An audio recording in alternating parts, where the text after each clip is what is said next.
നമസ്കാരം. പ്രധാന വാർത്തകൾ. ആർജിക്കർ മെഡിക്കൽ കോളേജ് ബലാത്സംഗ കൊലപാതക കേസിൽ സഞ്ജയ് റോയ് കുറ്റക്കാരൻ. വിധി സിയാൽദ കോടതിയുടേത്. പ്രതി കുറ്റം ചെയ്തതായി തെളിഞ്ഞു. ശിക്ഷാവിധി തിങ്കളാഴ്ച.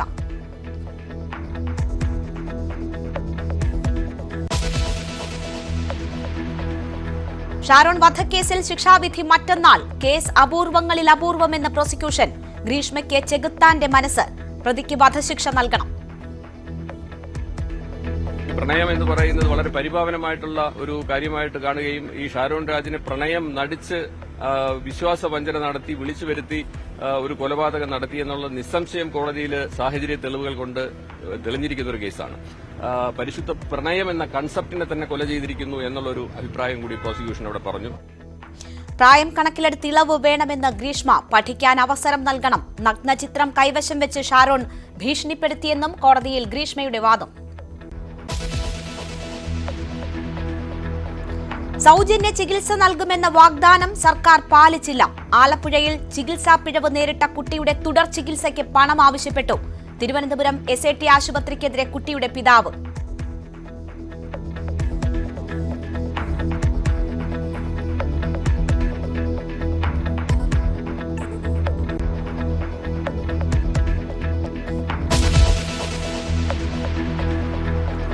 കേരളത്തിൽ RSS CPM സംഘർഷം അവസാനിപ്പിക്കാൻ ഇടപെട്ടെന്ന് സ്ഥിരീകരിച്ച ശ്രീയം. തന്റെ ആത്മീയ ശക്തി കൊണ്ട് ഇരുഭാഗം നേതാക്കളും അത് അംഗീകരിച്ചു. യോഗ പഠിപ്പിച്ച CPMകാർ ധ്യാനത്തിന്റെ വഴിയിലേക്ക് എത്തുമെന്നും ശ്രീയം ന്യൂസ് 18നോട്.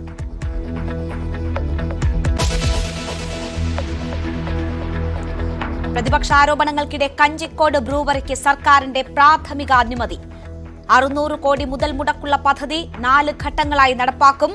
ഡൽഹി മദ്യനയ അഴിമതി കേസിലെ കമ്പനിക്ക് അനുമതി നൽകിയത് ദുരൂഹമെന്ന് പ്രതിപക്ഷം. ബ്രൂവറി അനുമതിക്കെതിരെ കത്തോലിക്ക ബിഷപ്പുമാരും രംഗത്ത്.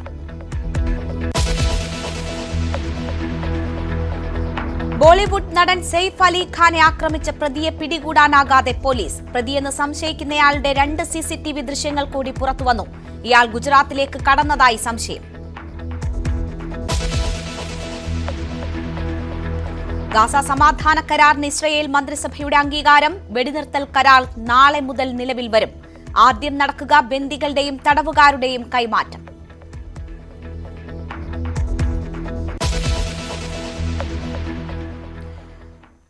വാർത്തയിലേക്ക് വിശദമായി. കൊൽക്കത്ത ആർജിക്കർ മെഡിക്കൽ കോളേജ് ബലാത്സംഗ കൊലപാതക കേസിലെ പ്രതി സഞ്ജയ് റോയ് കുറ്റക്കാരനെന്ന് കോടതി കണ്ടെത്തിയിരിക്കുന്നു. സിയാൽദ കോടതിയാണ് ശിക്ഷ വിധിച്ചത്. കുറ്റക്കാരനെന്ന് കണ്ടെത്തിയിരിക്കുന്നത്. ശിക്ഷ തിങ്കളാഴ്ച വിധിക്കും. രാകേഷ് വാർത്തയുടെ വിശദാംശങ്ങളുമായി ചേരുകയാണ്. രാകേഷ്, രാജ്യം മുഴുവൻ ശ്രദ്ധിച്ച കേസാണ്. രാജ്യത്താകമാനം പ്രതിഷേധങ്ങൾക്ക് ഇടയാക്കിയ കേസിലാണ് 5 മാസത്തിനുള്ളിൽ വിധി വരുന്നത്. എന്തൊക്കെയാണ് ഇന്ന് കോടതിയിൽ നടന്നത്? രേണുക, രാജ്യത്ത് വലിയ പ്രതിഷേധങ്ങൾക്ക് വഴിവെച്ച കൊൽക്കത്ത ആർജിക്കർ ബലാത്സംഗ കൊലപാതക കേസിലെ പ്രതി സഞ്ജയ് റോയ് കുറ്റക്കാരനാണെന്ന് ഇപ്പോൾ സിയാൽദ കോടതി വിധിച്ചിരിക്കുകയാണ്. സിയാൽദ കോടതി ജഡ്ജി അനിർബാൻ ദാസ് ആണ് ഇപ്പോൾ കുറ്റക്കാരനാണെന്ന് കണ്ടെത്തിയിരിക്കുന്നത്. അതായത് കൊലപാതകമൊപ്പം തന്നെ ബലാത്സംഗം എന്നിവ തെളിഞ്ഞു എന്നാണ് കോടതി വ്യക്തമാക്കിയിരിക്കുന്നത്. മാത്രവുമല്ല, കോടതി ഇപ്പോൾ പറഞ്ഞിരിക്കുന്ന പ്രധാനപ്പെട്ട കാര്യങ്ങൾ വിചാരണ ഘട്ടത്തിലടക്കം പലപ്പോഴായി പല വിമർശനങ്ങൾ പോലീസിനെതിരെയും ഒപ്പം തന്നെ മെഡിക്കൽ കോളേജ് അധികൃതർക്കെതിരെയും ഉന്നയിച്ചിട്ടുണ്ടെന്ന് തുടങ്ങിയ കാര്യങ്ങളും വിധി പ്രസ്താവത്തിനിടെ ജഡ്ജി വ്യക്തമാക്കുകയും ചെയ്തിട്ടുണ്ടായി. ഏതായാലും സഞ്ജയ് റോയ്ക്കുള്ള ശിക്ഷ തിങ്കളാഴ്ച പ്രഖ്യാപിക്കുമെന്ന് കോടതി വ്യക്തമാക്കിയിട്ടുണ്ട്. മാത്രവുമല്ല, ചില സൂചനകൾ എന്തായിരിക്കും ശിക്ഷ എന്ന ചില സൂചന കൂടി കോടതി നൽകിയെന്നാണ് ഇപ്പോൾ പുറത്തു വരുന്ന വിവരങ്ങൾ. അതായത് ഏറ്റവും ചുരുങ്ങിയത് 25 വർഷം തടവോ അല്ലെങ്കിൽ വധശിക്ഷയോ ലഭിച്ചേക്കാം എന്ന സൂചനകളാണ് ഇപ്പോൾ പുറത്തു വരുന്നത്. ഏതായാലും തിങ്കളാഴ്ചയാണ് വിധി പ്രഖ്യാപിക്കുക. കോടതിക്ക് ഹാജരാക്കുന്ന വഴിയിലും കോടതി മുറിയിലും സഞ്ജയ് റോയ് ആവർത്തിച്ച പ്രധാനപ്പെട്ട കാര്യം താൻ തെറ്റുകാരനല്ല എന്നുള്ളതാണ്. കാരണം യഥാർത്ഥ പ്രതികൾ ഇപ്പോഴും പുറത്ത് വിലസി നടക്കുന്നുണ്ട് എന്ന് സഞ്ജയ് റോയ് ഇന്നും കോടതി മുമ്പാകെ പറയുകയും ചെയ്തു. ഏതായാലും ഈ വിധി കേട്ട ശേഷം കുടുംബത്തിന്റെ പ്രതികരണം ഉണ്ടായിട്ടുണ്ട്. അതായത് ഈ കോടതി മുറിയിൽ കുടുംബം വിധി കേൾക്കാനായി എത്തിയിരുന്നു. ഈ വിധി പറഞ്ഞ ഉടൻ തന്നെ കുടുംബം കോടതിയോടായി പറഞ്ഞത് ഞങ്ങൾ നിങ്ങളിൽ അർപ്പിച്ച വിശ്വാസത്തെ മാനിച്ചു എന്ന പ്രതികരണമാണ് പെൺകുട്ടിയുടെ അച്ഛന്റെ ഭാഗത്തുനിന്ന് ഉണ്ടാവുകയും ചെയ്തിട്ടുള്ളത്. ഏതായാലും CBI ഉന്നയിച്ച വാദങ്ങൾ, പ്രത്യേകിച്ച് ശാസ്ത്രീയ തെളിവുകളുടെ അടിസ്ഥാനത്തിലായിരുന്നു CBI ഈ കേസ് വാദിച്ചത്. ആ വാദങ്ങൾ കോടതി ഇപ്പോൾ ഏതായാലും ഈ ഘട്ടത്തിൽ അംഗീകരിച്ചിരിക്കുകയാണ്. പ്രത്യേകിച്ച് ഫോറൻസിക് പരിശോധന ഫലം ഈ കേസിൽ നിർണായകമായിരുന്നു. മാത്രവുമല്ല, ചില തെളിവുകൾ ഈ സംഭവ സ്ഥലത്ത് നിന്ന് കണ്ടെടുത്തിരുന്നു. പ്രത്യേകിച്ച് ഈ സഞ്ജയ് ശരീരത്തിൽ മൽപ്പിടുത്തം നടന്നതിന്റെ പാടുകൾ, 5 മുറിവുകളൊക്കെ തന്നെ ഉണ്ടായിരുന്നു. കൂടാതെ ഈ സ്ഥലത്ത് നിന്ന് സഞ്ജയ് മുടി കണ്ടെത്തിയിരുന്നു. കൂടാതെ മൊബൈലിന്റെ ബ്ലൂടൂത്ത് അവിടെ നിന്ന് കണ്ടെത്തിയിരുന്നു. ഇങ്ങനെ പല തെളിവുകളും CBI ഘട്ടത്തിൽ അന്വേഷണത്തിന്റെ ഭാഗമായി ശേഖരിച്ചിരുന്നു. അതൊക്കെ മുൻനിർത്തിക്കൊണ്ടൊരു വാദമാണ് CBI നടത്തിയത്. അങ്ങനെ CBI നടത്തിയിട്ടുള്ള ശാസ്ത്രീയ തെളിവുകളുടെ അടക്കം അടിസ്ഥാനത്തിൽ നടത്തിയുള്ള വാദം ഇപ്പോൾ ഏതായാലും ഈ ഘട്ടത്തിൽ കോടതി അംഗീകരിച്ചിരിക്കുകയാണ്.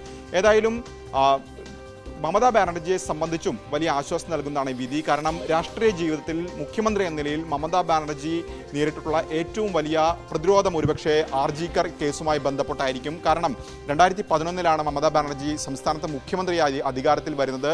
ഇപ്പോൾ 14 വർഷം പിന്നിടുമ്പോൾ ആ സർക്കാർ നേരിട്ട ഏറ്റവും വലിയ പ്രതിസന്ധി എന്ന് പറയുന്നത് ഈ സംഭവത്തിന് ശേഷം ഡോക്ടർമാരുടെ സമരമായിരുന്നു. വലിയ രീതിയിലുള്ള പ്രതിഷേധങ്ങൾ സംസ്ഥാനത്തിന്റെ പല ഭാഗങ്ങളും, സംസ്ഥാനത്തല്ല രാജ്യവ്യാപകമായി തന്നെ വലിയ പ്രതിഷേധങ്ങൾ അലയടിക്കുകയും ചെയ്തു. അങ്ങനെ സർക്കാരിനെ പ്രതിരോധത്തിലാക്കിയ ഒരു വിഷയം കൂടിയായിരുന്നു. ഈ ഘട്ടത്തിൽ തൃണമൂൽ കോൺഗ്രസിന്റെ പ്രതികരണവും അത്തരമൊരു സൂചന തന്നെയാണ് നൽകുന്നത്. കാരണം ഈ വിഷയത്തെ രാഷ്ട്രീയവൽക്കരിക്കാൻ ചിലർ ശ്രമിച്ചു, പ്രത്യേകിച്ച് CPM അടക്കമുള്ളവർ ശ്രമിച്ചു എന്ന പ്രതികരണമാണ് ഈ ഘട്ടത്തിൽ തൃണമൂൽ കോൺഗ്രസിന്റെ ഭാഗത്തുനിന്ന്. തീർച്ചയായും ഇപ്പോൾ കുടുംബത്തിന്റെ ഭാഗത്തു നിന്നും ഉണ്ടായിരിക്കുന്ന പ്രതികരണം കൂടി രാഷ്ട്രീയമായി മമതാ ബാനർജിയെ സംബന്ധിച്ച് ആശ്വാസം നൽകുന്നതാണ്. ER രാഗേഷ്, ഇവിടെ ഇപ്പോ രാജ്യം തന്നെ ശ്രദ്ധിച്ച കേസാണ്, രാജ്യവ്യാപക പ്രതിഷേധം ഉയർന്ന കേസാണ്. ഡോക്ടർമാരുടെ ഭാഗത്തു നിന്നൊക്കെ തുടർച്ചയായി ദിവസങ്ങളോളം നീണ്ടുനിന്ന പ്രതിഷേധവും പ്രക്ഷോഭവും ഒക്കെ കണ്ട കേസിലാണ് 5 മാസത്തിനുള്ളിൽ വിധി വരുന്ന സാഹചര്യം ഉണ്ടായത്. ഇന്ന് കോടതി സൂചിപ്പിക്കുന്നത് പോലെയാണെങ്കിൽ 25 വർഷത്തോളം വരുന്ന ശിക്ഷ പ്രതിക്ക് ലഭിക്കുമെന്നതിന്റെ സൂചനകളാണ്. ഇത് നിർഭയ കേസിന് ശേഷം രാജ്യം ഈ രീതിയിൽ ചർച്ച ചെയ്ത ഒരു കേസിൽ ഇങ്ങനെ ഒരു വിധി വരുന്നത് ഒരു നല്ല സന്ദേശമായിട്ടാണോ, അങ്ങനെ ഒരു മാതൃക കൂടി സൃഷ്ടിക്കുന്ന നടപടികളാണോ ഈ കേസിൽ ഉണ്ടായിട്ടുള്ളത്? അരേണുക, നിർഭയ കേസ് രാജ്യത്ത് സ്ത്രീ സുരക്ഷ സംബന്ധിച്ച വലിയ ചർച്ചകൾക്കാണ് വഴിവെച്ചതെങ്കിൽ ആർജിക്കർ ബലാത്സംഗ കൊലപാതകം ഡോക്ടർമാരുടെ സുരക്ഷ സംബന്ധിച്ച ചർച്ചകളിലേക്കാണ് കടന്നത്. കാരണം ആദ്യഘട്ടത്തിൽ ഇത് വലിയ പ്രതിഷേധമുണ്ടാക്കിയത് ലോക്കൽ പോലീസിന്റെ അന്വേഷണം തൃപ്തികരമല്ല, പ്രത്യേകിച്ച് പ്രതികളെ സംരക്ഷിക്കാൻ ശ്രമിക്കുന്നെന്ന ആരോപണം പല കോണുകളിൽ നിന്ന് ഉയർന്നു. കുടുംബം തന്നെ അത്തരമൊരു പരാതി ഉന്നയിക്കുകയും ചെയ്തു. അതിനുശേഷം ഡോക്ടർമാർ നടത്തുന്ന സമരത്തിനിടയിലേക്ക് സാമൂഹ്യ വിരുദ്ധർ അതിക്രമിച്ച് കയറുകയും അവർ അവിടെ വലിയ രീതിയിലുള്ള സംഘർഷം ആർജിക്കർ പരിസരത്ത് ഉണ്ടാവുകയും ചെയ്തു, ആശുപത്രി പരിസരത്ത് ഉണ്ടാവുകയും ചെയ്തു. അതാണ് പിന്നീട് ഈ സമരങ്ങളുടെയൊക്കെ തന്നെ ദിശ മാറ്റുന്ന രീതിയിലേക്ക് കൊണ്ടുപോയത്. പ്രത്യേകിച്ച് പിന്നീട് ഹൈക്കോടതി തന്നെ ഈ വിഷയത്തിൽ ഇടപെടുകയും CBI അന്വേഷണം പ്രഖ്യാപിക്കുകയും ചെയ്തു. സുപ്രീം കോടതിയിൽ ഇതുമായി ബന്ധപ്പെട്ട ഹർജി വന്നു. അങ്ങനെ സുപ്രീം കോടതി നിർദ്ദേശപ്രകാരമാണ് മാർഗനിർദ്ദേശങ്ങൾ, ആശുപത്രിയിലെ ആരോഗ്യ പ്രവർത്തകരുടെ, ഡോക്ടർമാരുടെ അടക്കം സുരക്ഷ സംബന്ധിച്ച മാർഗനിർദ്ദേശം പുറത്തിറക്കാനുള്ള നിർദ്ദേശവും കോടതി നൽകിയത്. ബംഗാളിലെ അടക്കം രാജ്യത്തിന്റെ പല ഭാഗങ്ങളിലും CCTV ക്യാമറകളിൽ സുരക്ഷാ സംവിധാനം ഒരുക്കുന്നതിന്റെ ഭാഗമായി സ്ഥാപിച്ചത് ഈ കേസിന് തൊട്ട് പിന്നാലെയാണ്. ഒപ്പം തന്നെ ഇവർക്കായുള്ള ഡോക്ടർമാർക്കായുള്ള വിശ്രമ മുറികൾ തുടങ്ങിയ നിർദ്ദേശങ്ങളും അതിന്റെ ഭാഗമായി വരികയും ചെയ്തു. അങ്ങനെ രാജ്യത്താകമാനം ഡോക്ടർമാരുടെ, ആരോഗ്യ പ്രവർത്തകരുടെ സുരക്ഷ സംബന്ധിച്ച വലിയ ചർച്ചകൾക്ക് വഴിവെച്ച കേസാണ് ഈ ആർജിക്കർ ബലാത്സംഗ കൊലപാതകം. അങ്ങനെ വലിയ രീതിയിൽ ചർച്ചയായ ഒരു കേസിലാണിപ്പോൾ 5 മാസം, ഏതാണ്ട് 162 ദിവസം കഴിയുമ്പോൾ വിധി വന്നിരിക്കുന്നത്. ഏതായാലും CBIയെ സംബന്ധിച്ചും വിജയം എന്ന് തന്നെ അവർക്ക് അവകാശപ്പെടാം. കാരണം വലിയ രീതിയിലുള്ള സമ്മർദ്ദങ്ങളുണ്ടായിരുന്നു, വലിയ പ്രതിഷേധങ്ങളുണ്ടായിരുന്നു. ആ ഘട്ടത്തിലാണ് CBI ഈ കേസ് അന്വേഷണം ഏറ്റെടുക്കുന്നതും തെളിവുകൾ നിരത്തിക്കൊണ്ട് ഈ കേസ് വാദിച്ച് ജയിപ്പിക്കുന്നതും. തീർച്ചയായും എന്തായാലും അങ്ങനെയൊക്കെ ഏറെ പ്രാധാന്യമുള്ള കേസിലാണ് ഇപ്പോൾ പ്രതി കുറ്റക്കാരനെന്ന് കണ്ടെത്തിയിരിക്കുന്നത്. ശിക്ഷ തിങ്കളാഴ്ച വിധിക്കും. ER രാഗേഷാണ് വാർത്തയുടെ വിശദാംശങ്ങൾ നൽകിയത്. നമ്മൾ പാറശാല ഷാരോൺ വധക്കേസിലേക്ക് പോയാൽ ശിക്ഷാവിധി പറയുന്നത് തിങ്കളാഴ്ചത്തേക്ക് മാറ്റിവെച്ചിരിക്കുകയാണ് കോടതി. ശിക്ഷ എന്തായിരിക്കണം എന്നതിൽ ഇരുഭാഗത്തിന്റെയും വാദം കേട്ട കോടതി ഷാരോൺ രാജിനെ കഷായത്തിൽ വിഷം കലർത്തി കൊലപ്പെടുത്തിയ കേസിൽ ഷാരോണിന്റെ കാമുകി ഗ്രീഷ്മയുടെ അമ്മാവൻ നിർമ്മലകുമാരൻ നായരും കുറ്റക്കാരാണെന്ന് വിധിച്ചിരുന്നു. ഇരു പ്രതികളും ഷാരോണിന്റെ കുടുംബവും കോടതിയിൽ ഇന്ന് ഹാജരായി. ഒരു മർഡർ നടന്നു എന്നാണ് കോടതി കണ്ടെത്തിയിരിക്കുന്നത്. അത് ഒരു ജസ്റ്റിഫയബിൾ മർഡർ ആയിട്ട് മാത്രമേ കരുതാവൂ. അതുകൊണ്ട് ഒരു കാരണവശാലും ക്യാപിറ്റൽ പണിഷ്മെന്റ് കൊടുക്കരുത് എന്നാണ് പ്രതിഭാഗം വാദിച്ചത്. വീണ്ടും ഗ്രീഷ്മയ്ക്ക് ഒരു ചിന്തനമുണ്ടായിട്ട് ഒരു നന്നാവാനുള്ള ഒരു റിഫർമേഷന് വേണ്ടിയിട്ടുള്ള ഒരു അവസരം കൊടുക്കണമെന്നാണ് പ്രതിഭാഗം വാദിച്ചത്. പ്രണയം എന്ന് പറയുന്നത് വളരെ പരിപാവനമായിട്ടുള്ള ഒരു കാര്യമായിട്ട് കാണുകയും ഈ ഷാരോൺ രാജിനെ പ്രണയം നടിച്ച് വിശ്വാസവഞ്ചന നടത്തി വിളിച്ചു വരുത്തി ഒരു കൊലപാതകം നടത്തിയെന്നുള്ള നിസ്സംശയം കോടതിയിൽ സാഹചര്യ തെളിവുകൾ കൊണ്ട് തെളിഞ്ഞിരിക്കുന്ന ഒരു കേസാണ്. പരിശുദ്ധ പ്രണയം എന്ന കൺസെപ്റ്റിനെ തന്നെ കൊല ചെയ്തിരിക്കുന്നു എന്നുള്ളൊരു അഭിപ്രായം കൂടി പ്രോസിക്യൂഷൻ അവിടെ പറഞ്ഞു. ഇവരുടെ അടുത്ത് നിന്ന് കിട്ടുന്ന വിവരങ്ങൾ അപ്പോഴത്തെ തന്നെ ഈ അന്വേഷണ സംഘത്തിന് അങ്ങോട്ടും ഇങ്ങോട്ടും കൈമാറാനുള്ള ഒരു ഇതുണ്ടാക്കി വെച്ചതുകൊണ്ട് നമുക്ക് ഇവർ പറയുന്നത് കൃത്യമായിട്ട് വെരിഫൈ ചെയ്യാൻ പറ്റുന്നതിൽ വെച്ച് ഈ പ്രതി പറയുന്നത് ശരിയല്ല, ഇതിൽ കോൺട്രാഡിക്ഷൻ ഉണ്ടെന്ന് മനസ്സിലാക്കി. അപ്പം തന്നെ ഇതിൽ സംശയം കൂടുതലായിട്ട് കനപ്പെട്ടു വന്നു. അപ്പോൾ കൂടുതൽ ചോദ്യങ്ങൾ വസ്തുതകൾ വെച്ചും മറ്റ് തെളിവുകൾ വെച്ച് ചോദിച്ചപ്പോൾ അവസാനം പിടിച്ചു നിൽക്കാനാവാതെ എല്ലാ ഉത്തരവും മുട്ടിയ അവസരത്തിലാണ് ഇങ്ങനെ ഒരു കുറ്റകൃത്യം ചെയ്തു എന്ന്, അതും പൂർണ്ണമായിട്ടും പറഞ്ഞില്ല, ചെയ്തു എന്ന് അർത്ഥ രീതിയിൽ സമ്മതിച്ചു. അന്വേഷണവുമായിട്ട് പ്രതി സഹകരിച്ചിരുന്നു, സഹകരിക്കാതിരിക്കാൻ പറ്റില്ലായിരുന്നു എന്ന് പറഞ്ഞിട്ട് ഒന്നും ഒളിച്ചു വെക്കാൻ പറ്റുന്ന രീതിയിൽ എല്ലാം പഴുതരത്തിലുള്ള അന്വേഷണമായിരുന്നു.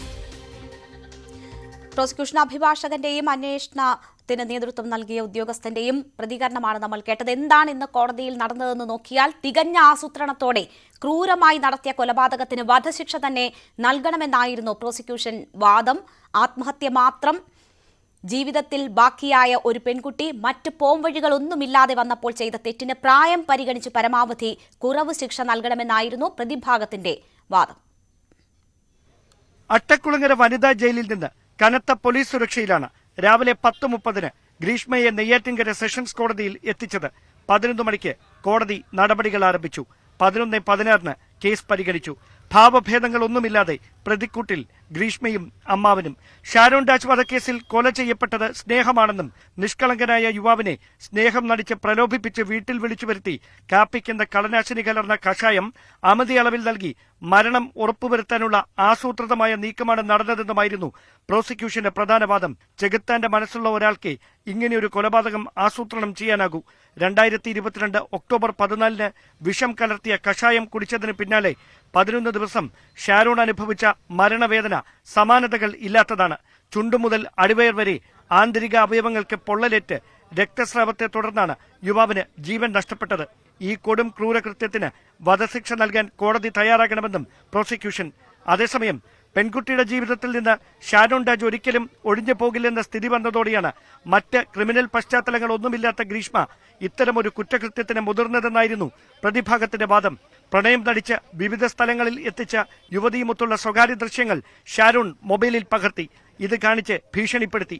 തനിക്ക് കിട്ടാത്തത് ആർക്കും കിട്ടേണ്ടെന്ന നിലപാടായിരുന്നു ഷാരോണിനെന്നും പ്രതിഭാഗം. ഒഴിഞ്ഞു പോകണമെന്ന് ആവർത്തിച്ച് പറഞ്ഞിട്ടും യുവാവ് വഴങ്ങിയില്ല.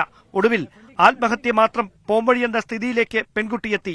ഇതോടെയാണ് കുറ്റകൃത്യത്തിന് നിർബന്ധിതമായത്. പ്രായവും വിദ്യാഭ്യാസ യോഗ്യതയും ഭാവിയും പരിഗണിച്ച് ശിക്ഷയിൽ ഇളവ് നൽകണമെന്ന് ഗ്രീഷ്മ ജഡ്ജിക്ക് മുമ്പാകെ മൊഴി നൽകി.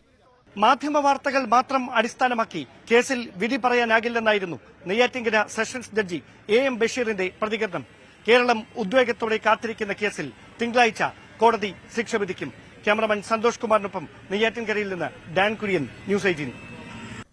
പ്രതിപക്ഷം അഴിമതി ആരോപണം ശക്തമാക്കുന്നതിനിടെ കഞ്ചിക്കോട് ബ്രൂവറിക്ക് സർക്കാരിന്റെ പ്രാഥമിക അനുമതി. 600 കോടി മുതൽ മുടക്കുള്ള പദ്ധതി 4 ഘട്ടങ്ങളായി നടപ്പാക്കും. എക്സൈസ് കമ്മീഷണറുടെ ശുപാർശ പരിഗണിച്ചാണ് ഒയാസിസ് കമ്പനിക്ക് പദ്ധതിയുമായി മുന്നോട്ടു പോകാൻ സർക്കാർ അനുമതി നൽകിയത്. മധ്യപ്രദേശ് ആസ്ഥാനമായ ഒയാസിസ് കമ്പനിക്ക് പാലക്കാട് കഞ്ചിക്കോട് ബ്രൂവറി തുടങ്ങാനാണ് സർക്കാർ അനുമതി നൽകിയത്. 16-ാം തീയതി പുറത്തിറക്കിയ ഉത്തരവിൽ 1-ാം ഘട്ടത്തിൽ വിദേശ മദ്യ ബോട്ട്ലിംഗ് യൂണിറ്റ് സ്ഥാപിക്കുമെന്ന് വ്യക്തമാക്കുന്നു. 2-ാം ഘട്ടത്തിൽ എഥനോൾ നിർമ്മാണ യൂണിറ്റും 3-ാം ഘട്ടത്തിൽ മോൾട്ട് സ്പിരിറ്റ് പ്ലാന്റും നിർമ്മിക്കും. 4-ാം ഘട്ടത്തിലാകും ബ്രൂവറി. പദ്ധതിക്ക് ആവശ്യമായ വെള്ളം വാട്ടർ അതോറിറ്റി നൽകുമെന്നും ഉത്തരവിലുണ്ട്. പദ്ധതി ജലചൂഷണത്തിന് വഴിവെക്കുമെന്ന വിമർശനങ്ങൾക്കിടെ മഴവെള്ള സംഭരണി സ്ഥാപിച്ച് ജലചൂഷണം ഒഴിവാക്കാമെന്നും ഉത്തരവിൽ പരാമർശമുണ്ട്. സ്ഥാപനത്തിന് ആവശ്യമായ അസംസ്കൃത വസ്തുക്കളിൽ കേരളത്തിൽ ഉൽപ്പാദിപ്പിക്കുന്ന കാർഷിക വിളകൾ അടക്കമുള്ളതിനാൽ പദ്ധതി കാർഷിക മേഖലയ്ക്ക് ഗുണം ചെയ്യും. 20 വർഷത്തെ പ്രവൃത്തി പരിചയമുള്ള ഒയാസിസ് കമ്പനി സംസ്ഥാനത്ത് കൂടുതൽ തൊഴിലവസരം സൃഷ്ടിക്കുമെന്നും ഉത്തരവിലുണ്ട്. അതേസമയം പദ്ധതിക്ക് പിന്നിൽ വൻ അഴിമതിയുണ്ടെന്ന് പ്രതിപക്ഷം ആവർത്തിച്ചു. ഒയാസിസ് ഡൽഹി മദ്യനയ അഴിമതി കേസിൽ ഉൾപ്പെട്ട കമ്പനിയാണെന്നും പ്രതിപക്ഷം ആരോപിക്കുന്നു. ഡൽഹി മദ്യനയ അഴിമതി കേസിൽ പെട്ട കമ്പനിയാണ്. ഈ കമ്പനിയുടെ ഉടമയെ അറസ്റ്റ് ചെയ്തിട്ടുണ്ട്. ആ കേസിൽ പെട്ട് കിടക്കുകയാണ്. Ethanol plant multi field distillation unit, IMFL bottling unit, brewery plant, അതുപോലെ wine plant, brandy plant, spirit plant, ഇതൊക്കെ കൊടുത്തിരിക്കുകയാണ് ഇതിന്റെ മറവിൽ. ടെൻഡർ വിളിക്കാതെ ഒയാസിസ് കമ്പനിയുടെ കയ്യിൽ നിന്നൊരു അപേക്ഷ എഴുതി വാങ്ങി ആ അപേക്ഷയുടെ പുറത്ത് ക്യാബിനറ്റിൽ കൊണ്ടുവന്ന് തീരുമാനമെടുക്കുന്നത് രാജഭരണകാലത്ത് പോലും നടക്കാത്തൊരു കാര്യമാണ്. ബ്രൂവറിക്ക് അനുമതി നൽകിയത് പൊതുസമൂഹത്തോടുള്ള വെല്ലുവിളിയാണെന്ന് വിമർശിച്ച് സർക്കാരിനെതിരെ KCBCയും രംഗത്ത് വന്നു. ന്യൂസ് 18 തിരുവനന്തപുരം. ബ്രൂവറിക്ക് അനുമതി നൽകിയതിൽ പ്രതിപക്ഷം അനാവശ്യ വിവാദങ്ങൾ ഉണ്ടാക്കുന്നതായി LDF കൺവീനർ TP രാമകൃഷ്ണൻ. താൻ എക്സൈസ് മന്ത്രിയായിരുന്ന കാലത്ത് തന്നെ ബ്രൂവറികൾ അനുവദിക്കുന്ന കാര്യത്തിൽ നയപരമായ തീരുമാനം LDF കൈക്കൊണ്ടിരുന്നു. കോവിഡ് കാലമായതിനാലാണ് അന്ന് വിവാദം ഒഴിവാക്കാനായി തീരുമാനത്തിൽ നിന്ന് പിന്നോട്ടു പോയതെന്നും TP രാമകൃഷ്ണൻ പറഞ്ഞു. ഗവൺമെന്റിനെതിരായിട്ട് വളരെ ബോധപൂർവം കെട്ടിച്ചമയ്ക്കുന്ന ഒരു ആരോപണമാണിത്. അവരുടെ ഭരണകാലത്ത് ചെയ്തതുപോലെയുള്ള കാര്യങ്ങളാണ് ഈ വ്യവസായത്തിൽ ഇടതുപക്ഷ ജനാധിപത്യ മുന്നണി ഗവൺമെന്റിന്റെ കാലത്ത് ചെയ്യുന്നത് എന്നാണ് അവർ ഉദ്ദേശിക്കുന്നത്. അവർ വ്യാഖ്യാനിക്കുന്നത് അങ്ങനെയാണ്. ബ്രൂവറിയോ അതുപോലുള്ള മറ്റ് സ്ഥാപനങ്ങളോ ഉണ്ടെങ്കിൽ നിയമാനുസൃതമായ നിലപാട് സ്വീകരിച്ചുകൊണ്ടേ ഗവൺമെന്റ് മുമ്പോട്ട് പോവുകയുള്ളൂ. നിയമവിരുദ്ധമായ ഒരു നടപടിയും ഗവൺമെന്റ് ഇത്തരം പ്രശ്നങ്ങളിൽ സ്വീകരിക്കുന്നില്ല. ഈ പർട്ടിക്കുലർ കേസിൽ എന്താണ് സംഗതി എന്നുള്ളത് ഞാൻ മനസ്സിലാക്കിയിട്ടില്ല. അത് ഗവൺമെന്റിന്റെ ഒരു പൊതുനയം നിലനിൽക്കുന്നത് കൊണ്ട് അതിനെക്കുറിച്ച് മറ്റൊരു രീതിയിൽ ആലോചിക്കേണ്ടതോ ചിന്തിക്കേണ്ടതോ പ്രശ്നം നമ്മൾ ഗവൺമെന്റിന് മുമ്പാകെ വന്ന അപേക്ഷയുടെ അടിസ്ഥാനത്തിൽ പരിശോധിക്കാനാണ് നിശ്ചയിച്ചത്. വേറെ ഏതെങ്കിലും ഒരു പർട്ടിക്കുലർ കമ്പനിയോ വ്യക്തിയോ ഒന്നും ഗവൺമെന്റിന് മുമ്പിൽ അന്നില്ല. സനാതന ധർമ്മ വിവാദത്തിൽ പിണറായി വിജയനെ തള്ളിയും യോഗയിൽ CPMനെ വെട്ടിലാക്കിയും ശ്രീയം. സനാതന ധർമ്മത്തെ എതിർക്കുന്നത് അറിവില്ലായ്മയാണ്. താൻ യോഗ പഠിപ്പിച്ച CPM കേഡർമാർ ധ്യാനത്തിന്റെ വഴിയിലേക്ക് എത്തുമെന്നാണ് പ്രതീക്ഷ. കുംഭമേള നടക്കുന്ന പ്രയാഗ്രാജിൽ ന്യൂസ് 18 പ്രതിനിധി രഞ്ജിത്ത് രാമചന്ദ്രനോടായിരുന്നു ശ്രീയമ്മിന്റെ പ്രതികരണം. മുഖ്യമന്ത്രി പിണറായി വിജയനുമായി സൗഹൃദമുണ്ടെന്ന പേരിൽ പലതവണ വാർത്തകളിൽ നിറഞ്ഞിട്ടുണ്ട് ശ്രീയം. സനാതനധർമ്മത്തെ എതിർത്ത പിണറായിയുടെ നിലപാടിനോടുള്ള പ്രതികരണം അറിവില്ലായ്മ എന്നായിരുന്നു. അറിവില്ലായ്മ കൊണ്ട് പറയുന്നതാണ് ഇതെല്ലാം. ഒന്ന് ശരിയായിട്ട് ഇതിനെ ഒന്ന് സ്റ്റഡി ചെയ്ത് കഴിഞ്ഞാൽ ആരും ഇങ്ങനെ ഒന്നും പറയില്ല. പിന്നെ അതിനൊരു പൊളിറ്റിക്കൽ വ്യൂ ഉണ്ട് കേട്ടോ. ഈ പോളിറ്റിക്സും റിലിജനും സ്പിരിച്വാലിറ്റിയും ചേരുമ്പോഴാണ് വലിയ പ്രശ്നങ്ങളുണ്ടാകുന്നത്. അപ്പോൾ എൻ്റെ ഒരു പൊളിറ്റിക്കൽ വ്യൂ നേരെ ഇതിൻ്റെ എതിരാണെങ്കിൽ ഞാൻ ഇത് കൊള്ളില്ലെന്ന് പറയും. ഇതിന് ഡിഫക്റ്റ് കണ്ടുപിടിക്കാൻ നോക്കുക. അതിൽ നല്ല കാര്യങ്ങൾ ഞാൻ കണ്ടുപിടിക്കാൻ നോക്കൂല. കേരളത്തിൽ RSS CPM സംഘർഷം അവസാനിപ്പിക്കാൻ താൻ ഇടപെട്ടെന്നും തന്റെ ആത്മീയ ശക്തി കൊണ്ടാണ് ഇരുഭാഗം നേതാക്കളും ഇത് അംഗീകരിച്ചതെന്നും ശ്രീയം. ഇരുവിഭാഗം നേതാക്കളുമായും ഇപ്പോഴും നല്ല ബന്ധമെന്നും ശ്രീയം. ലെഫ്റ്റും റൈറ്റും കോപ്പറേറ്റ് ചെയ്യാതെ നടക്കില്ല. ഞാൻ അതിനൊരു സെൻട്രൽ ഫിഗറായിട്ടിരുന്ന് ചെയ്തു. കാരണം അവരെ ഒന്നിച്ചു കൊണ്ടുവന്നു. അത് എൻ്റെ ഒരു ആധ്യാത്മികമായിട്ടുള്ള ഒരു ശക്തി കൊണ്ട് മാത്രമേ ഇത് നടക്കുകയുള്ളൂ. അല്ലാതെ നടക്കാനുള്ള ചാൻസേ ഇല്ല. തന്റെ കീഴിൽ യോഗ പഠിച്ചവർ ധ്യാനത്തിന്റെ ആത്മീയ വഴിയിലേക്ക് വരുമെന്നാണ് പ്രതീക്ഷയെന്നും ശ്രീയം. ഞാൻ ഈ കമ്മ്യൂണിസ്റ്റുകാരുടെ കേഡേഴ്സിനെല്ലാം യോഗ പഠിപ്പിച്ചു കൊടുത്തു. അപ്പോൾ യോഗ ചെയ്യുമ്പോൾ പിന്നെ അതിനൊന്നും പിന്നെ ധ്യാനമൊക്കെ പിന്നെ അവർ പതുക്കെ പഠിച്ചോളും. അത് യോഗാസനം ചെയ്യട്ടെ. ഇപ്പോൾ 2000-3000 കേഡേഴ്സൊക്കെ ഡെയിലി യോഗ ചെയ്യുന്നുണ്ട്. അറ്റ്ലീസ്റ്റ് ആ കള്ളുഷാപ്പിൽ പോയിരിക്കുന്ന സമയത്ത് ഇതെങ്കിലും ചെയ്യില്ലേ യോഗ. എൻ്റെ അടുത്ത് ഒരു പ്രോമിനൻ്റ് ആയിട്ടുള്ള ഒരാൾ ചോദിച്ചു, എന്തിനാണ് ഈ ചുവന്ന കൊടികാർക്ക് യോഗ പഠിപ്പിക്കുന്നത്? ഞാൻ പറഞ്ഞ കൊടി നോക്കണ്ട, നമുക്ക് ആ മനുഷ്യരല്ലേ യോഗ പഠിപ്പിച്ചു. യോഗയെ വിശ്വാസവുമായി കൂട്ടിക്കെട്ടുന്നതിനെ എതിർക്കുകയും മാനസിക ശാരീരിക വ്യായാമുറയായി കാണുകയും ചെയ്യുന്നതാണ് CPM നയം. ഈ നയത്തെ തന്നെ വെട്ടിലാക്കുന്നതാണ് CPM കേഡർമാരെ യോഗ പഠിപ്പിച്ചെന്ന് അവകാശപ്പെടുന്ന ശ്രീയമ്മിന്റെ നിലപാട്. Political bureau, news 18. ആലപ്പുഴയിൽ വനിതാ ശിശു ആശുപത്രിയിൽ അസാധാരണ വൈകല്യത്തോടെ ജനിച്ച കുഞ്ഞിന്റെ ചികിത്സയ്ക്കായി പണം ആവശ്യപ്പെട്ടെന്ന് പരാതിയുമായി കുടുംബം. സർക്കാർ സൗജന്യ ചികിത്സ വാഗ്ദാനം ചെയ്ത ശേഷം പണം ആവശ്യപ്പെട്ടെന്നാണ് പരാതി. രക്തപരിശോധനയ്ക്ക് 1500 രൂപ ആവശ്യപ്പെട്ടതായി പിതാവ് അനീഷ് പറയുന്നു. ഗുരുതരാവസ്ഥയിലായ കുഞ്ഞിനെ കഴിഞ്ഞ ദിവസം തിരുവനന്തപുരം SAT ആശുപത്രിയിലേക്ക് മാറ്റിയിരുന്നു. ഇന്നലെ ഒരു 2 മണിയായപ്പോ എന്നോട് വിളിച്ചിട്ട് പറഞ്ഞ്, രാഹുൽ എന്ന് പറഞ്ഞൊരു തിരുവനന്തപുരത്ത് നിന്ന് ഒരു ഡോക്ടർ വിളിച്ചിട്ട് പറഞ്ഞ്, എത്രയും പെട്ടെന്ന് നിങ്ങൾ തിരുവനന്തപുരത്തേക്ക് വരണം, ചീഫ് മിനിസ്റ്ററിന്റെ ഓഫീസിൽ നിന്ന് വിളിക്കുവാണെന്ന് പറഞ്ഞു. ഞാൻ പറഞ്ഞു, സാറേ ഞാൻ ഇവിടെ താമസിക്കുന്നത് എനിക്ക് 2 പെൺമക്കളാണ് മൂത്തത്. ഞാൻ സാധാരണക്കാരായ ടാക്സി ഡ്രൈവറാണ്. അപ്പോൾ ഈ മൂത്ത കുട്ടി ഒരാൾക്ക് 11 വയസ്സും ഒരാൾക്ക് 5 വയസ്സും ഉണ്ട്. ഇവർ രണ്ടുപേരെ ഞാൻ എവിടെ ഏൽപ്പിക്കുമെന്ന് എനിക്കറിയത്തില്ല. ഇങ്ങനെ പെട്ടെന്ന് വിളിച്ച് ചോദിച്ചു കഴിഞ്ഞാൽ ഞാൻ എന്ത് ചെയ്യും സാറേ എന്ന് ചോദിച്ചു. അപ്പോൾ പറഞ്ഞു എനിക്കൊരു അരമണിക്കൂറിനകത്ത് ഇതിന്റെ റിപ്പോർട്ട് തരണം, നിങ്ങളുടെ ഫുള്ള് അക്കോമഡേഷൻ ഉൾപ്പെടെയുള്ള കാര്യങ്ങൾ ഞാനിവിടെ ശരിയാക്കി തരാമെന്നാണ് ഈ രാഹുൽ എന്ന് പറഞ്ഞ സാറ് പറഞ്ഞിരുന്നത്. ആ രാഹുൽ എന്ന് പറഞ്ഞ സാറ് പ്രകാരം പറയുകയും ചെയ്ത് 3 മണിയായപ്പോഴത്തേക്ക് ആംബുലൻസ് വന്ന് 4 മണിയായപ്പോൾ ഞങ്ങൾ നിന്ന ഡ്രസ്സിൽ വരുമായിരുന്നു.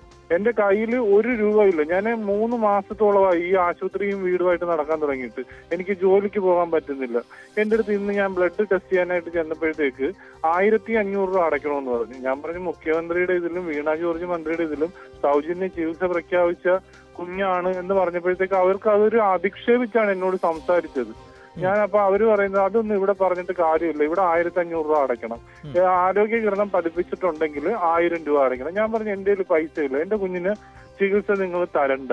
സൂപ്രണ്ടിനെ കാണാൻ ചെന്നപ്പോ സൂപ്രണ്ട് അവിടെ ഇല്ല. അത് കഴിഞ്ഞ് PROയെ കണ്ടു. PRO പറഞ്ഞു ഞാനത് അവിടെ വിളിച്ച് പറയാം, ഇവിടെ വിളിച്ച് പറയാം. PROയെ 3-ാം വട്ടം ഞാൻ ഫോൺ ചെയ്തു. അത് കഴിഞ്ഞ് PRO ഒരു പേപ്പറിനകത്ത് ഒപ്പിട്ട് തന്നെ അവിടെ കൊണ്ട് കൊടുത്തു. അപ്പോഴും അവർ പുച്ഛത്തോടു കൂടിയാണ് നമ്മളോട് സമീപിക്കുന്നത്. ഇത് ഞാൻ തിരുവനന്തപുരത്ത് ആലപ്പുഴയിൽ നിന്നപ്പോഴത്തേക്ക് എന്നെ വിളിച്ച് നിങ്ങളുടെ ചികിത്സ സർക്കാരിൽ നിന്ന് അനുവദിച്ചിട്ടുണ്ട് എന്നും പറഞ്ഞുകൊണ്ട് തിരുവനന്തപുരത്തേക്കാണെങ്കിൽ ചികിത്സ എന്നും പറഞ്ഞുകൊണ്ട് എന്നെ നിന്ന ഡ്രസ്സിൽ ഞാൻ ഇന്നലെ 4 മണിയായപ്പോ ആലപ്പുഴയിൽ നിന്ന് കയറി ആ വേഷത്തിലാണ് ഇപ്പോഴും നിൽക്കുന്നത്. ഒന്ന് കുളിച്ചിട്ടില്ല, എന്റെ പ്രാഥമിക കാര്യങ്ങൾ നടന്നിട്ടില്ല, പല്ല് തേച്ചിട്ടില്ല, ആഹാരം പോലും കഴിക്കാനായിട്ട് നിവൃത്തിയില്ലാത്ത ഒരു അവസ്ഥയിലേക്കാണ് എത്തിയിരിക്കുന്നത്. കുട്ടിയുടെ അച്ഛന്റെ പ്രതികരണമാണ് കേട്ടത്. സൗജന്യ ചികിത്സ വാഗ്ദാനം ചെയ്തിട്ട് അത് ലഭിക്കുന്നില്ല എന്ന പരാതിയാണ് ആ കുടുംബം ഉന്നയിക്കുന്നത്. നടി ഹണി റോസിന്റെ പരാതിയിൽ രാഹുൽ ഈശ്വറിനെതിരെ നടപടി ഉണ്ടാകില്ല. രാഹുൽ ഈശ്വറിനെതിരെ കേസെടുക്കാനുള്ള വകുപ്പില്ലെന്നാണ് പോലീസിന് ലഭിച്ച നിയമോപദേശം. ബോബി ചെമ്മണ്ണൂരിന്റെയും രാഹുൽ ഈശ്വറിന്റെയും കേസുകൾ തമ്മിൽ വ്യത്യാസമുണ്ട്. ഹണി റോസിന് രാഹുൽ ഈശ്വറിനെതിരെ അപകീർത്തി കേസ് നൽകാം. എന്നാൽ നിലവിലുള്ള പരാതിയിൽ കേസെടുക്കാനാകില്ലെന്ന് നിയമോപദേശത്തിൽ പറയുന്നു. തീരുമാനത്തിൽ സന്തോഷമുണ്ടെന്ന് രാഹുൽ ഈശ്വർ പ്രതികരിച്ചു. തീർച്ചയായും ആശ്വാസമുണ്ട്. പക്ഷെ അതിൽ ഒരു വേദന ബാക്കി നിൽക്കുന്നുണ്ട്. അതായത് യുവജന കമ്മീഷനും വനിതാ കമ്മീഷനും അടക്കം ഭരണഘടനാ പദവിയുള്ള 2 കമ്മീഷനുകളാണ്. രാഹുൽ ഈശ്വറിനെതിരെ കേസെടുക്കണമെന്നും കേസെടുത്തു എന്നും ഒക്കെ നിരന്തരം അവർ വാർത്ത പറയുകയും എന്നെ വേട്ടയാടുകയും ചെയ്യുന്നത് ന്യായമാണോ എന്ന് മീഡിയ ചോദിക്കണ്ടേ? ടിപ്പ് ബർസാ പാനിയിൽ രവീന ടണ്ടൻ ധരിക്കുന്ന രീതിയിൽ സാരി ധരിച്ച് ഒരു പൊതുപരിപാടിയിൽ ഇനോഗ്രേറ്റ് ചെയ്യാൻ വരരുത്. അവിടെ ഞാൻ ഉദ്ദേശിക്കുന്നവരുടെ വസ്ത്രധാരണ രീതിയാണ്. ലൈംഗികോദ്ദീപകമായ സെക്ഷലി കളേർഡ് റിമാർക്സ് പറഞ്ഞാൽ അത് തെറ്റല്ലേ? സെക്ഷലി കളേർഡായ രീതിയിൽ വസ്ത്രം ധരിച്ചാൽ അതും തെറ്റല്ലേ? വയനാട് DCC ട്രഷറർ NM വിജയന്റെ ആത്മഹത്യയിൽ കോൺഗ്രസ് നേതാക്കളുടെ ജാമ്യാപേക്ഷയിൽ വിധി 4 മണിക്ക്. ആത്മഹത്യാ പ്രേരണ കുറ്റം ചുമത്തപ്പെട്ട IC Balakrishnan MLA, DCC president ND അപ്പച്ചൻ, KK ഗോപിനാഥൻ എന്നിവരാണ് മുൻകൂർ ജാമ്യത്തിന് അപേക്ഷ നൽകിയിട്ടുള്ളത്. കൽപ്പറ്റ പ്രിൻസിപ്പൽ സെഷൻസ് കോടതിയാണ് വിധി പറയുക. തെളിവ് നശിപ്പിക്കാൻ സാധ്യതയുള്ളതിനാൽ പ്രതികളെ കസ്റ്റഡിയിലെടുത്ത് ചോദ്യം ചെയ്യണമെന്നാണ് പ്രോസിക്യൂഷന്റെ ആവശ്യം.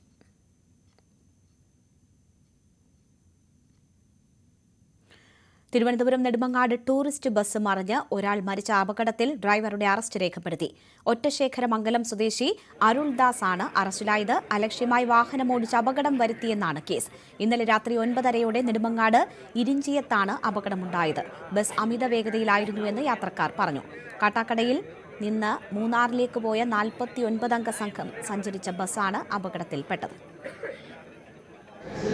ഇന്നലെ രാത്രി 10:15 മണിയോടെയാണ് നെടുമങ്ങാട് ഇരിഞ്ചിയം ഭാഗത്ത് വെച്ച് ഈ വാഹനാപകടം ഉണ്ടാകുന്നത്. ഈ ബസ് ഓടിച്ചു വന്ന ഡ്രൈവറിൻ്റെ അലക്ഷ്യമായിട്ടുള്ള ഡ്രൈവിംഗ് ആണ്, ഓവർ സ്പീഡാണ് അപകടത്തിലേക്ക് നയിച്ചത് എന്നാണ് പ്രാഥമികമായിട്ടുള്ള അന്വേഷണത്തിൽ വെളിപ്പെട്ടിട്ടുള്ളത്. ഈ വാഹനത്തിന് എന്തെങ്കിലും സാങ്കേതിക തകരാറുണ്ടായിരുന്നോ, മറ്റെന്തെങ്കിലും കാരണങ്ങൾ ഇതിലേക്ക് ഈ അപകടത്തിന് വഴിതെളിച്ചിട്ടുണ്ടോ എന്നുള്ള കാര്യങ്ങൾ കൂടി ഞങ്ങൾ പരിശോധിക്കുന്നതാണ്. ഇതിലേക്ക് ഇപ്പോൾ കേസ് രജിസ്റ്റർ ചെയ്ത് അന്വേഷണം നടത്തി വരികയാണ്. മെഗ് 7-നെതിരെ പരോക്ഷ വിമർശനവുമായി AP വിഭാഗം മുഷാവറ. മതത്തിന്റെ മാനദണ്ഡങ്ങൾ പാലിക്കാതെയുള്ള വ്യായാമ പരിപാടിക്കെതിരെ വിശ്വാസികൾ ജാഗ്രത പുലർത്തണം. പുരുഷന്മാർക്കിടയിൽ ഇടകലർന്നുള്ള വ്യായാമം അനുവദനീയമല്ല. മതവിശ്വാസത്തിന് ഹാനികരമാകുന്ന ഗാനങ്ങളും പ്രചാരണങ്ങളും ക്ലാസുകളും അനുവദിക്കാനാകില്ലെന്നും AP വിഭാഗം അഭിപ്രായപ്പെട്ടു. മെഗ് 7 വ്യായാമ കൂട്ടായ്മയെ പേരെടുത്ത് പറയാതെയായിരുന്നു കാന്തപുരം AP വിഭാഗത്തിന്റെ വിമർശനം. മതമാനദണ്ഡങ്ങൾ പാലിക്കാത്ത വ്യായാമ മുറകൾക്കെതിരെ വിശ്വാസികൾ ജാഗ്രത പുലർത്തണമെന്ന മുന്നറിയിപ്പാണ് സമസ്ത കേരള സുന്നി ജംഇയ്യത്തുൽ ഉലമ മുഷാവറ വാർത്താക്കുറിപ്പിലൂടെ നൽകിയത്. മതവിശ്വാസത്തിന് ഹാനികരമാകുന്ന ഗാനങ്ങളും പ്രചരണങ്ങളും ക്ലാസുകളും സംഘടിപ്പിച്ച് അതിലേക്ക് ജനങ്ങളെ ക്ഷണിക്കുന്നത് അനുവദിക്കാനാകില്ല. സുന്നി വിശ്വാസികൾ ഇത്തരം കാര്യങ്ങളിൽ ജാഗ്രത പുലർത്തി പൂർവിക വിശ്വാസ ആചാരങ്ങളും നയങ്ങളും മുറുകെ പിടിക്കണം. മതനിയമങ്ങൾക്ക് വിധേയമായ വ്യായാമം വിരോധിക്കപ്പെട്ടതല്ലെന്നും മുഷാവറ യോഗം അഭിപ്രായപ്പെട്ടു. President E Sulaiman Musliyar, general secretary Kanthapuram AP Abubakar Musliyar എന്നിവരുടെ നേതൃത്വത്തിലായിരുന്നു യോഗം. ഇത് ആദ്യമായല്ല AP വിഭാഗം MEC-7 വിമർശനവുമായി രംഗത്തു വരുന്നത്. AP വിഭാഗത്തിന്റെ യുവജന സംഘടനാ നേതാക്കൾ മുൻപും MEC-7-നെതിരെ വിമർശനം ഉന്നയിച്ചിരുന്നു. തുടർന്നാണ് CPM MEC-7-നെതിരെ രംഗത്ത് വന്നതും പിന്നീട് വലിയ വിവാദമായതും. CPM ഒടുവിൽ അഭിപ്രായം പിൻവലിക്കുകയും ചെയ്തിരുന്നു. വിവാദങ്ങളെല്ലാം തണുത്ത സാഹചര്യത്തിലാണ് ഇപ്പോൾ കാന്തപുരം AP വിഭാഗം മുഷാവറ ചേർന്ന് MEC-7-നെതിരെ പരോക്ഷ വിമർശനവുമായി രംഗത്ത് വന്നിട്ടുള്ളത്. ന്യൂസ് 18 മലപ്പുറം. ബോളിവുഡ് നടൻ സെയ്ഫ് അലി ഖാനെ ആക്രമിച്ച പ്രതിയെ പിടികൂടാനാകാതെ പോലീസ്. പ്രതിയെന്ന് സംശയിക്കുന്നയാളുടെ 2 CCTV ദൃശ്യങ്ങൾ കൂടി പുറത്തുവന്നു. ഇയാൾ ഗുജറാത്തിലേക്ക് കടന്നതായാണ് സംശയം. സെയ്ഫ് അലി ഖാന് നേരെ ആക്രമണം നടന്ന 2 ദിവസം കഴിഞ്ഞിട്ടും പ്രതിയെക്കുറിച്ച് കാര്യമായ വിവരമൊന്നും പോലീസിന് ലഭിച്ചിട്ടില്ല. അടിക്കടി വേഷം മാറുന്ന പ്രതി അന്വേഷണ സംഘത്തെ തെറ്റിദ്ധരിപ്പിക്കുകയാണെന്നും ഇയാൾ സ്ഥിരം കുറ്റവാളിയെന്നുമാണ് പോലീസ് നിഗമനം. ആക്രമണം നടത്തുമ്പോൾ ഇയാൾ ടീഷർട്ടാണ് ധരിച്ചിരുന്നെങ്കിൽ പിന്നാലെ പുറത്തു വന്ന 2 CCTV ദൃശ്യങ്ങളിലും ഇളം നീല ഷർട്ടാണ് വേഷം. ആക്രമണം നടന്ന ദിവസം രാവിലെ 7 മണിക്കുള്ള ദൃശ്യങ്ങളിൽ ബാന്ദ്ര റെയിൽവേ സ്റ്റേഷന് സമീപത്തെ റോഡിലൂടെ കൈകെട്ടി നടന്നു പോകുന്നത് കാണാം. 9 മണിക്കുള്ള രണ്ടാമത്തെ ദൃശ്യങ്ങൾ ദാദറിലെ മൊബൈൽ കടയിൽ നിന്നുള്ളതാണ്. ഇവിടെ നിന്ന് ഇയാൾ ഒരു ഹെഡ്സെറ്റ് വാങ്ങി. ഈ 2 ദൃശ്യങ്ങളിലും ഇയാൾ ഒരുപോലുള്ള ബാഗ് ധരിച്ചിട്ടുണ്ട്. മോഷണ സമയത്തും ബാഗ് ഉള്ളതാണ് അന്വേഷണ സംഘത്തിന്റെ സംശയം ബലപ്പെടുത്തുന്നത്. ഇയാൾ സംസ്ഥാനം വിടാനുള്ള സാധ്യത കണക്കിലെടുത്ത് ഗുജറാത്തിലേക്കും അന്വേഷണം വ്യാപിപ്പിച്ചു. സംഭവത്തിൽ സൈഫ് അലി ഖാന്റെ ഭാര്യ കരീന കപൂറിന്റെ മൊഴി രേഖപ്പെടുത്തി. National desk news 18. Israel Hamas വെടിനിർത്തൽ കരാർ നാളെ നിലവിൽ വരും. 1,00,000-ഓളം മനുഷ്യർ കൊല്ലപ്പെട്ട 15 മാസമായി തുടരുന്ന യുദ്ധമാണ് ഉപാധികളോടെ അവസാനിപ്പിക്കുന്നത്. ഹമാസ് നേരത്തെ അംഗീകരിച്ച വെടിനിർത്തൽ വ്യവസ്ഥകൾ ഇസ്രയേൽ മന്ത്രിസഭ ഇന്നലെ അംഗീകരിച്ചിരുന്നു. വെടിനിർത്തൽ ഒപ്പം ഘട്ടം ഘട്ടമായി ബന്ദികളെയും തടവുകാരെയും വിട്ടുനൽകുക, സൈനിക പിന്മാറ്റവും. ഇതാണ് ഇസ്രയേൽ ഹമാസ് വെടിനിർത്തൽ കരാറിന്റെ ചുരുക്കം. മധ്യസ്ഥ റോളിൽ ഖത്തർ. ഇസ്രയേലിനുമേൽ കടുത്ത സമ്മർദ്ദവുമായി നിയുക്ത അമേരിക്കൻ പ്രസിഡന്റ് ഡൊണാൾഡ് ട്രംപ്. ഒടുവിൽ ഇസ്രയേലിലെ തീവ്ര വലതുപക്ഷ പാർട്ടികളുടെ എതിർപ്പ് തള്ളി ഭൂരിപക്ഷ അടിസ്ഥാനത്തിൽ ഇസ്രയേൽ മന്ത്രിസഭയുടെ അംഗീകാരം. കഴിഞ്ഞ 2 മാസം തുടർച്ചയായി നടന്ന സമവായ ചർച്ചകൾക്കു ശേഷം ശുഭവാർത്ത. വെടിനിർത്തൽ കരാർ അംഗീകരിച്ച് ഇസ്രയേൽ പ്രധാനമന്ത്രി ബെഞ്ചമിൻ നെതന്യാഹുവിന്റെ ഓഫീസിന്റെ പ്രസ്താവന. വെടിനിർത്തൽ കരാറിന്റെ ആദ്യഘട്ടത്തിൽ മോചിപ്പിക്കുന്ന 737 പലസ്തീൻ തടവുകാരുടെ പട്ടിക ഇസ്രയേൽ പുറത്തിറക്കി. 42 ദിവസം നീളുന്ന വെടിനിർത്തൽ കാലയളവിൽ പലസ്തീൻ തടവുകാരെ ഇസ്രയേലും ഇസ്രയേൽ ബന്ദികളെ പലസ്തീനും മോചിപ്പിക്കും. ആദ്യഘട്ടത്തിൽ ഇസ്രയേൽ തടവിൽ കഴിയുന്ന 19 വയസ്സിൽ താഴെയുള്ള എല്ലാ പലസ്തീൻ പെൺകുട്ടികളെയും മോചിപ്പിക്കും. 16 ദിവസത്തിനു ശേഷം അതുവരെയുള്ള മോചനങ്ങൾ വിലയിരുത്തി അടുത്ത ഘട്ടം തീരുമാനിക്കും. സമ്പൂർണ്ണ സൈനിക പിന്മാറ്റമെന്ന പലസ്തീൻ ആവശ്യം ഇസ്രയേൽ അംഗീകരിച്ചിട്ടില്ല. ഗസയുടെ ഭരണം ഹമാസിന് നൽകാനാവില്ലെന്ന നിലപാടും ഇസ്രയേൽ മാറ്റിയിട്ടില്ല. ഇസ്രയേൽ പലസ്തീൻ പ്രശ്നത്തിന് ഇപ്പോഴും പരിഹാരമായിട്ടില്ലെങ്കിലും താൽക്കാലികമെങ്കിലും വെടിനിർത്തൽ ലോകത്തിന് നൽകുന്ന ആശ്വാസം വലുതാണ്. International desk news 18. ഇനി ഇന്നത്തെ സ്വർണം വെള്ളി നിരക്കുകൾ. കവിത ഗോൾഡ് ആൻഡ് ഡയമണ്ട്സ് ഇന്നത്തെ സ്വർണം വെള്ളി നിരക്കുകൾ നിങ്ങൾക്കായി സമർപ്പിക്കുന്നത് Kavitha gold and diamonds. Choose your special. സ്വർണ്ണം 22 ക്യാരറ്റ് ഗ്രാമിന് 7,400 രൂപ, പവന് 59,200 രൂപ. സ്വർണം 18 ക്യാരറ്റ് ഗ്രാമിന് 6,140 രൂപ, പവന് 49,120 രൂപ. വെള്ളി ഗ്രാമിന് 99 രൂപ, കിലോയ്ക്ക് 99,000 രൂപ. കവിത ഗോൾഡ് ആൻഡ് ഡയമണ്ട്സ് ഇന്നത്തെ സ്വർണം വെള്ളി നിരക്കുകൾ നിങ്ങൾക്കായി സമർപ്പിക്കുന്നത്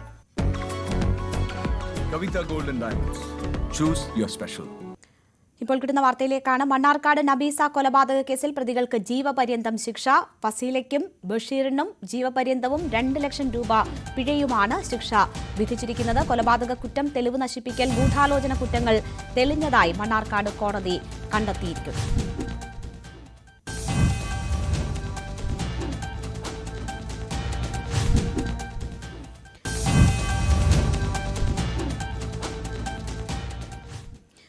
മറ്റൊരു പുതിയ വാർത്ത കൂടിയുണ്ട്. ചാമ്പ്യൻസ് ട്രോഫിക്കുള്ള ഇന്ത്യൻ ടീമിനെ പ്രഖ്യാപിച്ചിരിക്കുന്നു. സഞ്ജു സാംസൺ ടീമിലില്ല.